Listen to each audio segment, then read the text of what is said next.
Olá, meu nome é Luana, bem-vindos ao meu canal e o vídeo de hoje é sobre casos, então se você é novo por aqui, tem alguns outros casos já que eu já fiz, são poucos, mas porque esse canal é novo ainda, mas eu já deixo avisado que esse canal não é só sobre casos, então se você veio só pra casos, você pode se inscrever, mas eu vou postar vídeos sobre outras coisas também. Como vocês podem ver aqui agora, a luz já mudou, que eu tava bem mais clara e agora eu tô mais escura, porque meu lado de cá eu uso o sol pra poder me iluminar e ele fica saindo, então desculpa, a iluminação fica variando mesmo. Se você é novo nesse canal, saiba que isso daqui é muito comum acontecer, mas vamos lá. O caso de hoje é da au pair Ana Elisa Gonçalves de Toledo, que na época dos fatos, em 2005, ela tinha 24 anos de idade. A Ana era filha de Maria Elisa Gonçalves de Toledo e Orlando Pires de Toledo, e ela também tinha um irmão mais novo de 21 anos chamado Eduardo. A Ana morava em São Paulo e foi fazer au pair lá em Denver, nos Estados Unidos. Ela já estava lá há cerca de 1 ano e 4 meses, mais ou menos. Essa não foi a primeira viagem da Ana, ela já fez um intercâmbio para a Alemanha, ela fez um curso lá como tradutora, então ela sabia alemão e inglês fluentemente e também português, né, que é a língua nativa dela. No intercâmbio da Alemanha ocorreu tudo bem, ela adorou o intercâmbio, ela amou a cidade, se apaixonou pela língua alemã. Então esse intercâmbio dela para os Estados Unidos, ela imaginou que seria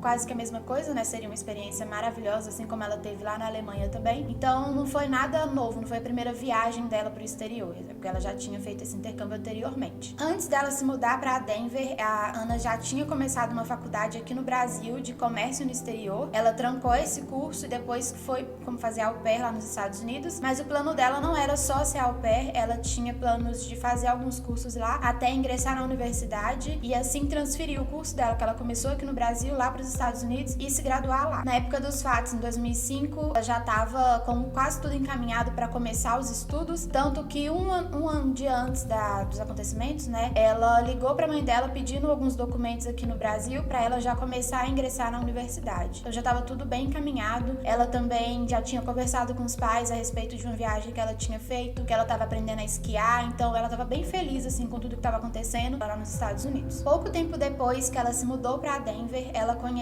por meio de um encontro de estrangeiros assim, o Martin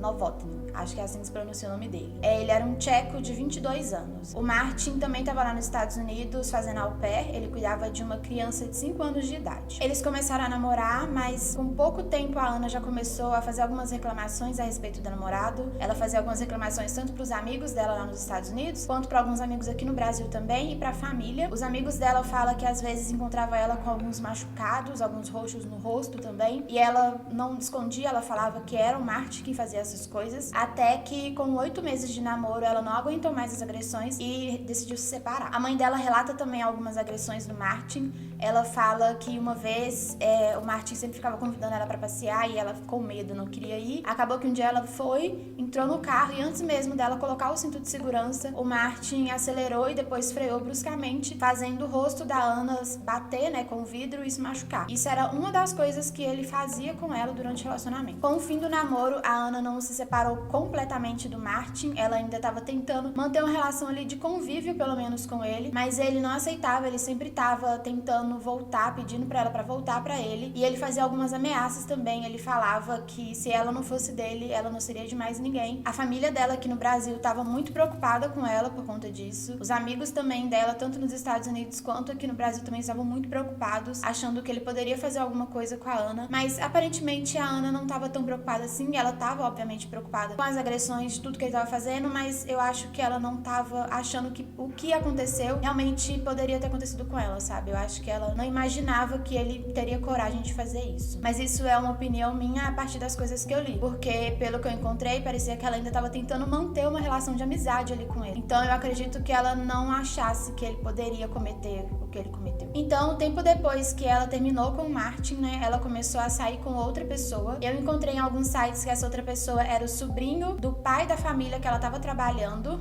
Então, parece que o convívio com ela e com a família ali parecia ser uma coisa agradável, mas a mãe depois, né, durante os depoimentos, depois do acontecido, ela começou a falar algumas coisas e aparentemente não era um convívio tão bom assim. A Ana, além de ser babá dos 2 filhos do casal, também trabalhava para o pai em uma outra empresa de tecnologia, onde ela não recebia tão bem assim pelo tempo que ela trabalhava lá. Ela disse também que na faculdade que ela estava fazendo o curso, né, porque au pair, além de você cuidar da criança, você tem direito a fazer algum curso em alguma universidade, um curso de inglês, qualquer coisa desse tipo. E a faculdade que ela estava fazendo, ela tinha algumas reclamações, pelo que a mãe relata, ela tinha algumas reclamações do tratamento que eles tinham com o au pair e com os latino-americanos, né? Então, assim, aparentemente não era uma relação tão amigável e boa, assim, que ela tinha lá. Tanto com a família, quanto com a universidade onde ela trabalhava, quanto na outra empresa que ela trabalhava, que era do pai da família, onde ela era au pair. Em 13 de dezembro de 2005, a Ana foi encontrada morta a facadas no quarto onde ela estava dormindo pelos pais, né, da família que ela trabalhava. Eles disseram não ter escutado nada, mas de cara indicaram que poderia ter sido Martin, porque as agressões não eram, né, tabu pra ninguém, não era escondido de ninguém. Todo mundo sabia o que ele fazia com ela, então a primeira pessoa que, né, foi pra polícia foi ele. Então a polícia foi atrás do Martin e ele confessou tudo, ele confessou todo o crime e ele disse que bateu na janela do quarto onde a Ana dormia. E aí eu não sei se ela abriu ou se ela não quis abrir, ele arrombou. Então eles começaram a ter uma discussão, isso nas palavras do Martin, eles começaram a ter uma discussão e aí ele foi e pegou uma faca de caça, que era um presente que ele mesmo tinha dado pra Ana, e começou a esfaqueá-la e depois fugiu. Mas de acordo com a família que estava morando com a Ana ali, eles disseram que não ouviu absolutamente nada, o que não bate com o depoimento do Martin, porque se eles estavam discutindo, é óbvio que a família escutou, né, a discussão ali, os gritos, alguma coisa do tipo. Então a família da Ana aqui do Brasil acredita que a família que estava hospedando ela lá está escondendo alguma coisa, porque é impossível eles não terem escutado a discussão. Só que na promotoria, a promotoria diz que o Martin sufocou ela primeiro com o travesseiro e depois cometeu, né, o ato das facadas. Então, por conta disso que a família não escutou os gritos. A família também diz que quando estava acontecendo, né, todo o depoimento lá, todo o processo, os Estados Unidos bancou a viagem da família até lá. Só que antes mesmo de finalizar tudo,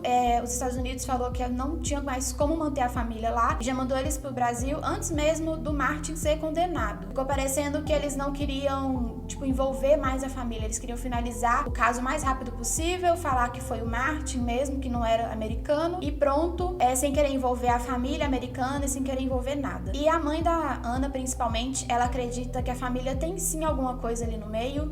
Como, isso aí já é uma opinião minha, como a Ana estava se envolvendo, aparentemente, com o sobrinho da família, talvez tinha algum certo preconceito ali, deles não gostarem muito desse relacionamento. Então, quando eles ouviram, né, os gritos da Ana, alguma coisa assim, por conta disso eles não quiseram se envolver. Eu não sei se tem alguma coisa relacionada a isso, mas eu tô mais indo pelo depoimento da mãe da Ana, porque o depoimento do Martin foi realmente, tipo, o próprio assassino falou: eu briguei com ela e no ato de fúria eu peguei a faca e comecei a perfurar ela. E era impossível a família não ter escutado isso, sabe? Então a promotoria virar e falar que primeiro ele sufocou pra depois esfaquear, não bate uma coisa com a outra. E se a família ouviu esses gritos, por que eles não fizeram nada, sabe? Eles esperaram amanhecer pra falar que ouviu, que viu o corpo dela lá. Por que eles, no mínimo, já que eles estavam com medo de, sei lá, talvez entrar no quarto e, sei lá, talvez ele pudesse estar armado, alguma coisa assim, e atirar, né, alguém, alguma coisa.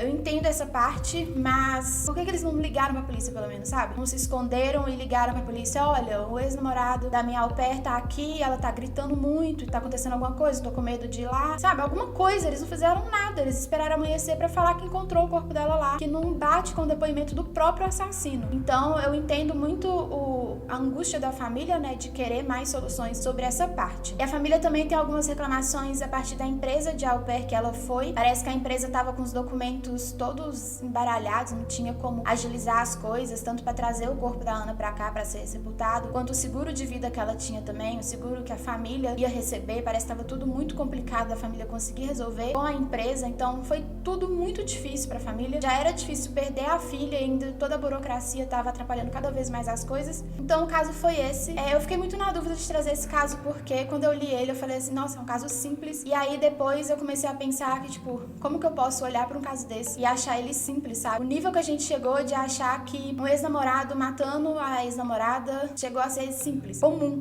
sabe? Então, assim, eu fiquei muito, meu Deus, o que está acontecendo com a humanidade? E aí eu resolvi trazer esse caso assim mesmo. É bem parecido com o primeiro caso que eu trouxe aqui pro canal, então pra quem não assistiu, tá aí o link no card, se você tiver interesse. E o vídeo foi esse. Eu tô tentando trazer vídeo desse tipo toda semana. Na semana passada não deu pra eu trazer, porque eu tenho alguns problemas aqui pra gravar esses vídeos, é um pouco complicado. Mas eu tô tentando trazer toda semana, então se você gosta desse tipo de tema, pode ficar por aqui, que toda semana vai ter um vídeo diferente. E o vídeo foi esse, e obrigada por ter assistido até aqui.